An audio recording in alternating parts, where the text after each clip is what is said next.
taking her to the grave. Yeah, so we already answered that. Um, like, how does Will's stepfather finally understand him? Like, when was like the breaking point where he was just like, oh, yeah, yeah. Like when they went to the protest together, he started crying. Um, because I think he like finally understood how much that it meant to Will. Um, I don't know. I feel like he just saw another side of him that he never really saw before, and it just kind of like clicked on how much like his like where he grew up meant to him, and how it could have been any one of them that could have been shot. I agree. Like, he saw how much he was like hurting the entire time because that was his friend. But when he went out there, he saw like how much everybody was hurting, not just him, and how much it affected everyone, which affected him. Yeah, especially in that scene, that was a very powerful scene. Like you always see, like in the news, like, oh, there's gonna be like a memorial for this, or there's so many protests. And Will's stepdad, I feel like he never saw that community. All he saw was the stereotypes. Well, yeah, because he's like a rich white man. Yeah, he's an average white man, and I feel like that connection really will help them in their, like, as they grow and all that stuff. And I really liked how so many things are going on in the book, but she didn't leave out the sense of maturity and the sense of, like, as time goes on, even in a short span, people are going to learn about each other, especially in a time of where everyone needs each other. Yeah, so we've only got like a couple more questions. Oh my gosh. I got one more question. How does Jenica begin to put her life back together after she dated Noodle, after she broke up with him? I think she kind of moved on and realized that what she did was for the best, and that everyone would start to kind of like regrow and like learn something from like what happened in the community. Like, she realized how many like bad things were going on in her life, and she realized that relationship was toxic, and it was just one more thing that she doesn't need to be dealing with. Yeah. With leaving Noodle, Tyreek's death was, I wouldn't say it was a good thing, but it was kind of like an eye opener to everyone in that situation. And after Pete died, it was just how she honestly noticed, like, this isn't a life that I want to live. Like, just imagine if she did stick with Noodle. Imagine, like, how much, like, when would be, like, the tipping point that she would have said no? I feel like if she didn't say no like then and there, that it probably wouldn't have happened. Yeah. Like, yeah. So those are all my questions. We gotta keep going. Yeah. Okay. So my first quote, this says, "Sweat starts to pour from me. I pound the treads like I can somehow get ahead of it. I always get ahead, except I can't fight the feeling that there's no running from this. No matter how far you get from a place like Underhill, it's still right on your heels."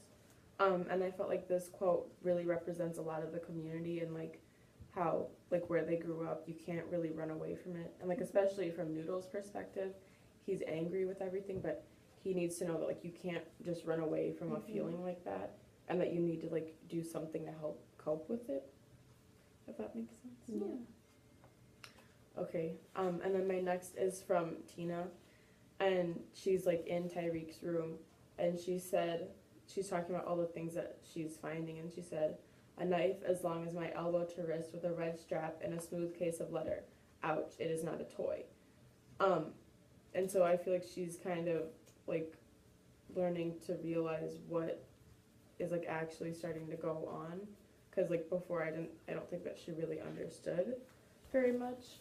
And like with the knife, she cut herself on it, but she didn't like tell anybody that it was from that knife. So she like was kind of processing like how, like where everything was in place. And then my next one,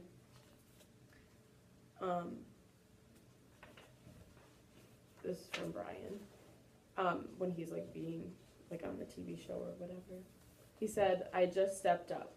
Words of a brave man, ladies and gentlemen. Thank you, Mr. Trellis. It's clear that your actions might have prevented additional violence."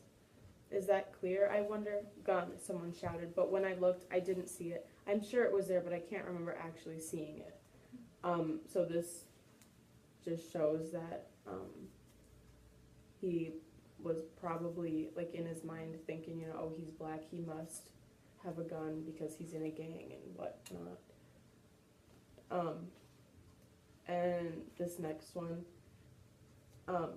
it says, Tyreek will still be dead, Franklin will still be armed. My whole life has just been spent pissing into the ocean trying to turn it yellow. And I feel like this just represents that, like, no matter how hard people are trying to, like, change something, it can't really happen unless, like, everybody is gonna do it. And, like, I feel like that's, like, symbolism into the ocean trying to turn it yellow, because you can't fix racism unless everybody is gonna be there to do that and, like, agree with it. Mm-hmm. So I feel like they're feeling very helpless, like they can't do anything. Okay, and this next one is from Tina, and she's talking about a book that was in her room, and it says, page 4 says, policemen solve problems and help keep you safe. Policemen are always on your side. I tear out page 4 and crumple it into a ball. Page 3 comes with it, which is sad, but there's nothing I can do. And I feel like that, like, really strongly represents, like, society today, because, you know, police are supposed to make you feel safe and welcome. But every time that, like, I am, like, around police, I feel very, like, stressed out and tense, like, they're just there to, you know, like, punish you for something that you're doing wrong. And especially with, like, all of the shootings that have happened now in society, it's always a policeman shooting a black person just because. And, like, there was one, this one just really, like, blows my mind. There was a guy, like, working with an autistic student or something, and the policeman shot him, and he said, "Why did you just shoot me?" And he said, "I don't know." And that's very frustrating to me, that he's gonna, like, they're not educated, and, like, you know, everyone's like, you know, it's a life or death situation, and if you were a police, what would you do if you had a split second? But these police aren't trained well to know what to do, because what they are just doing is just shooting, which I don't think is okay, because he wasn't doing anything wrong. I feel like they're trained well, but then again, like, especially white police officers, their whole life they have been trained, like, by society what to think of black men, so.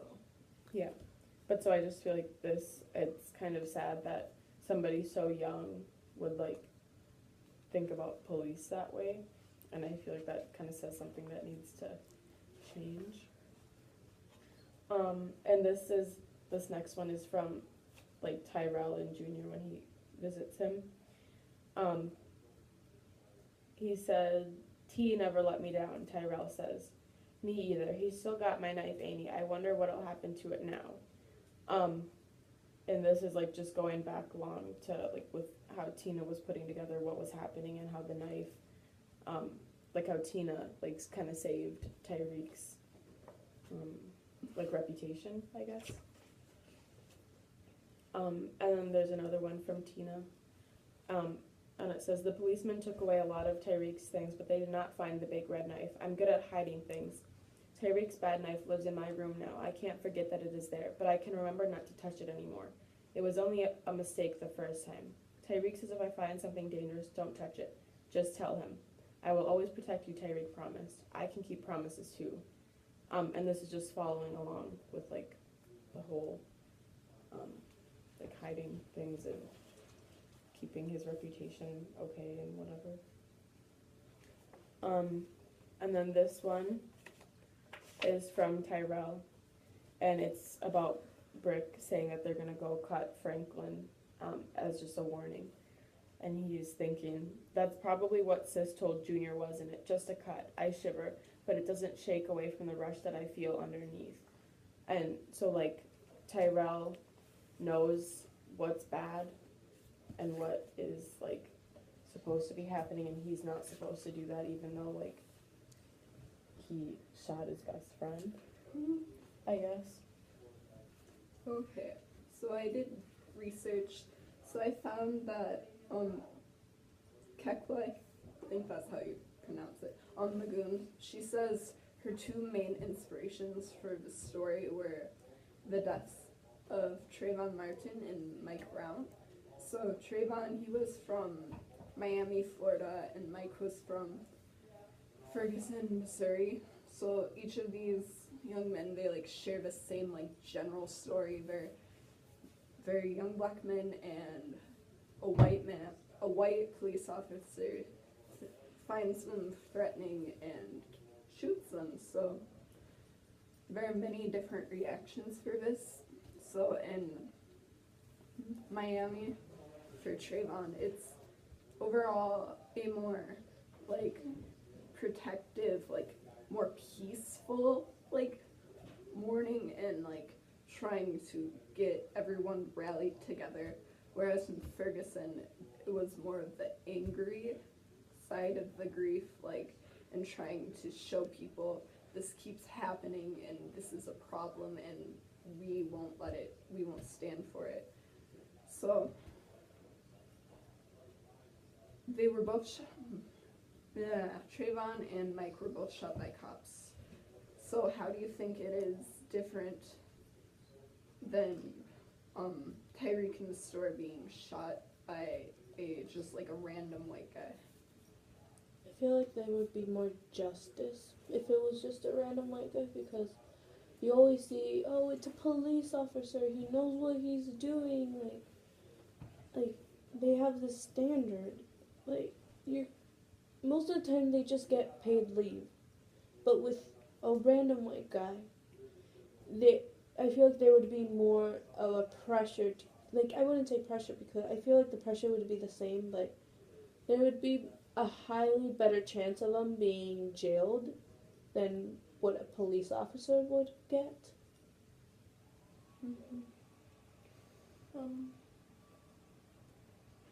Yeah, I feel like kind of what Alondra was saying about, like, if it was just like a random white guy, they would get more of like a bad rep, kind of, in a sense.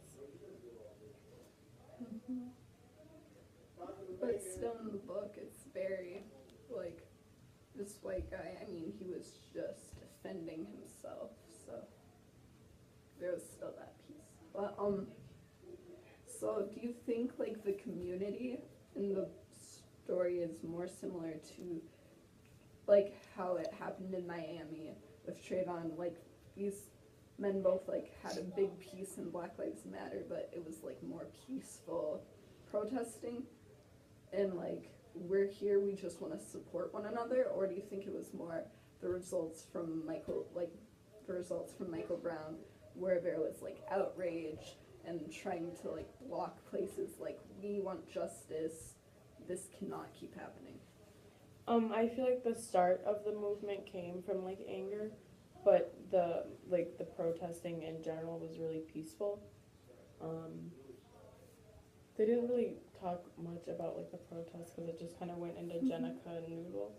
Yeah. But it seemed pretty like peaceful and like explaining to like the city or like the town how they are really upset about it. So then, finally, in all three of these men's life, like, when the media hears about it, because they instantly go to, like, the negative, like, things about them, like, and turn them into criminals, whereas if it were a white man, they would turn them into heroes. Like, I found someone talking about Michael Brown and Trayvon after this, and, like, just warning, what they say is kind of awful, but so Michael Brown, like Trayvon, was portrayed by the media as a little black boy, cute little headphones and his cap and gown photo, gunned down by a ruthless police assassin, executed by Whitey. First, I have never seen a cop drag a person into their car's